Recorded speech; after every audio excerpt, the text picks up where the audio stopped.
My name is Helen, and this is the quiet story of how I left the life I knew and slowly found the woman I had forgotten to be. I am 34 years old, and for many years, I believed that hard work and steady routines would bring me peace. I believed that if I stayed loyal, patient, and responsible, the world would reward me with a simple happiness. But life is not as straight as the lines we draw in our minds. Sometimes the path bends in ways we do not expect, and sometimes the place we thought was safe becomes too heavy for our hearts. That is what happened to me. For almost 10 years, I worked at a large office in the center of my city. The building was tall and gray, and its windows always looked cold in the morning light. I was an assistant there, answering emails, scheduling meetings, and organizing papers that never seemed to end. My days were long and my evenings were short.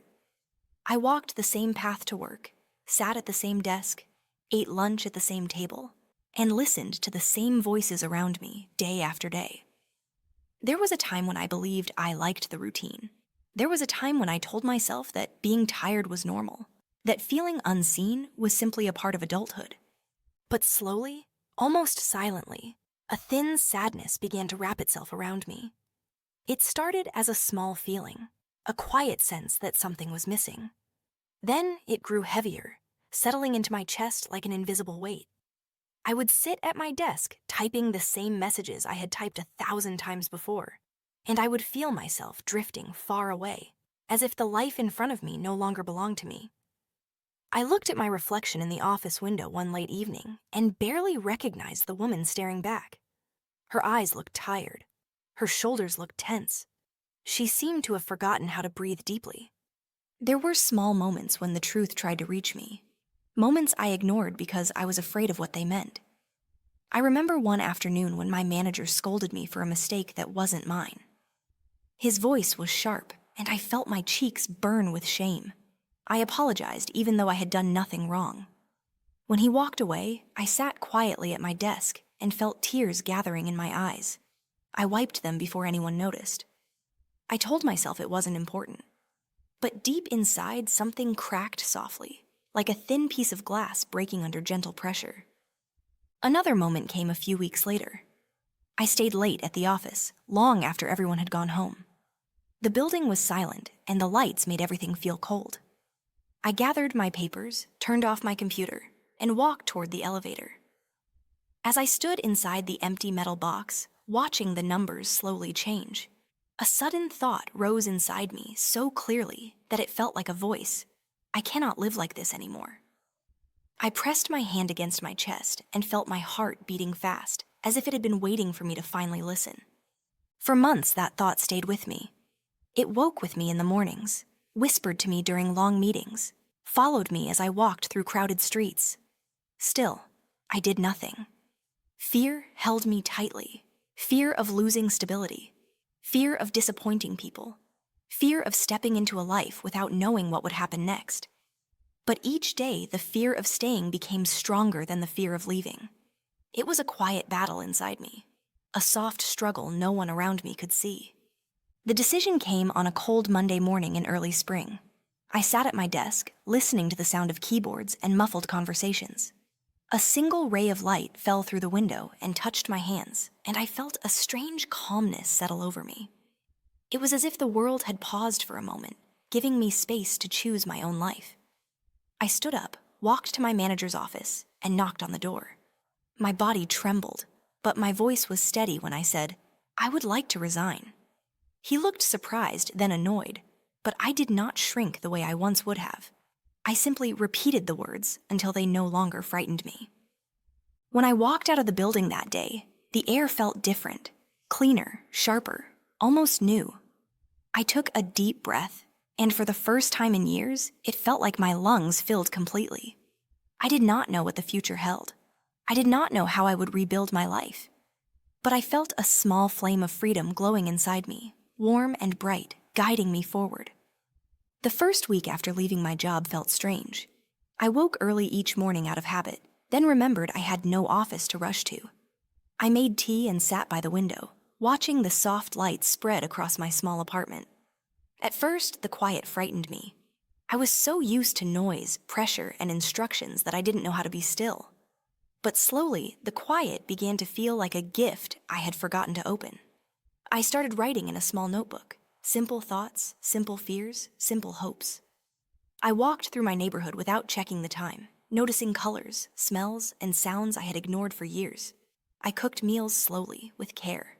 I cleaned my home gently, as if comforting it after a long absence. On one of my walks, I wandered into a small bookstore at the edge of the street. The place was warm and filled with the smell of old paper.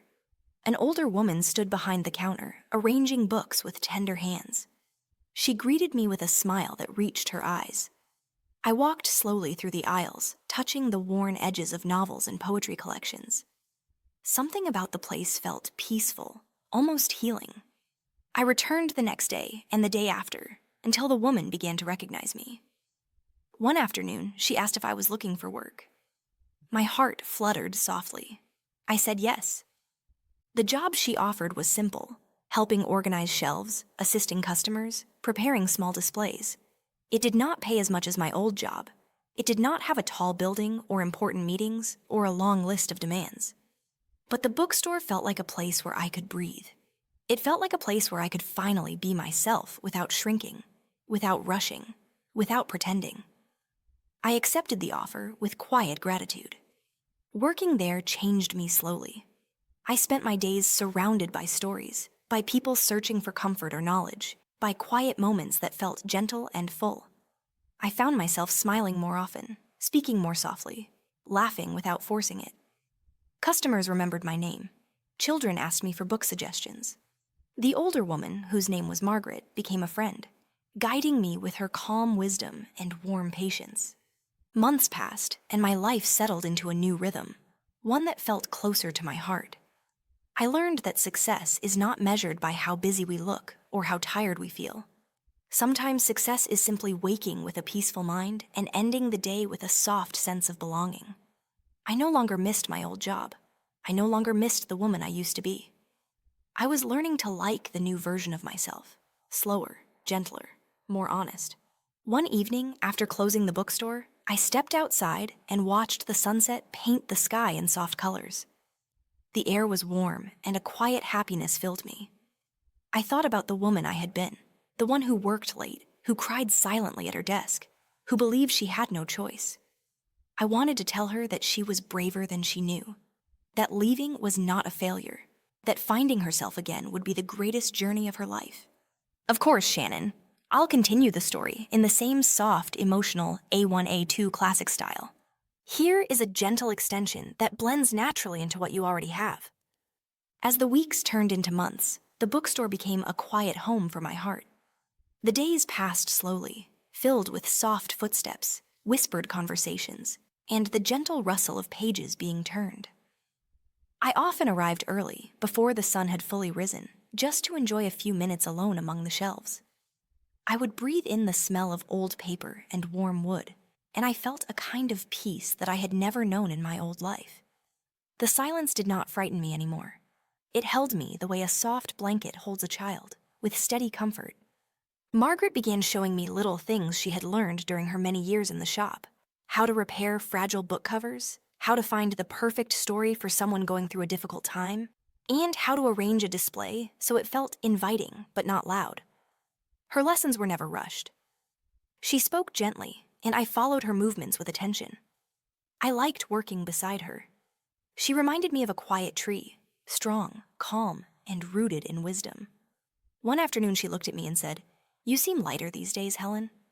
Her words touched a tender place inside me. I realized then that she was right. Outside of work, my life began to stretch in new directions.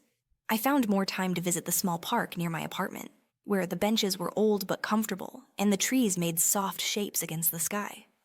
I often brought a book with me, but sometimes I simply sat and watched people pass by: children running, couples walking slowly, elderly men feeding birds with gentle patience.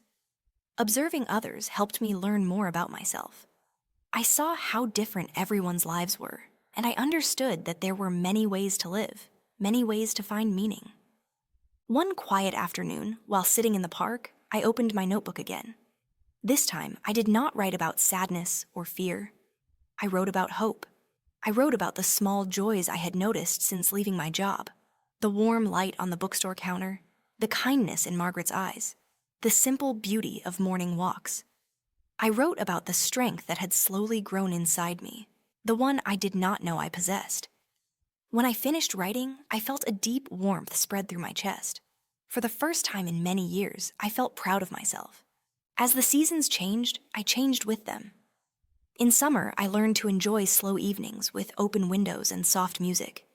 In autumn, I walked through fallen leaves that crunched under my shoes. In winter, I drank warm tea by the window, watching snowflakes drift softly down like tiny feathers. Each season taught me something different: patience, acceptance, gratitude, hope. I realized that life could be beautiful, even in quiet, ordinary moments. One day, a woman entered the bookstore holding her daughter's hand. She looked tired, the way I once did, with heavy eyes and rushed movements. She told me she needed a book, something gentle, something comforting. I thought carefully, then handed her a novel I loved, one that always made my heart feel warm. When she held the book, her eyes softened. She smiled at me in a way that felt deeply familiar. It reminded me of the woman I used to be, the one who longed for rest, for softness, for a place to breathe. In that moment, I understood something important. Sometimes the healing we find becomes healing we can give to others. As she and her daughter walked out of the shop, I felt a calm certainty settle inside me. I had not just found a new job. I had found a place where my heart could open again, a place where my days felt meaningful, even in small, quiet ways, a place that did not take from me, but gently gave back. There are still moments when I think about my old life, but those memories no longer hurt. They feel like distant chapters in a book I have already finished reading. I do not regret that time. It taught me what exhaustion feels like, what loneliness feels like, what fear feels like. And because I knew those things, I can now recognize peace when it comes to me, soft and steady like a sunrise. Now, every morning when I walk to the bookstore, I feel a quiet gratitude rising inside me. I feel it in my steps, in my breath, in the small smile that comes without effort. I left a job that drained my spirit, but I found a life that fills it gently. I found a community, a purpose, a slower rhythm that matches the beat of my heart.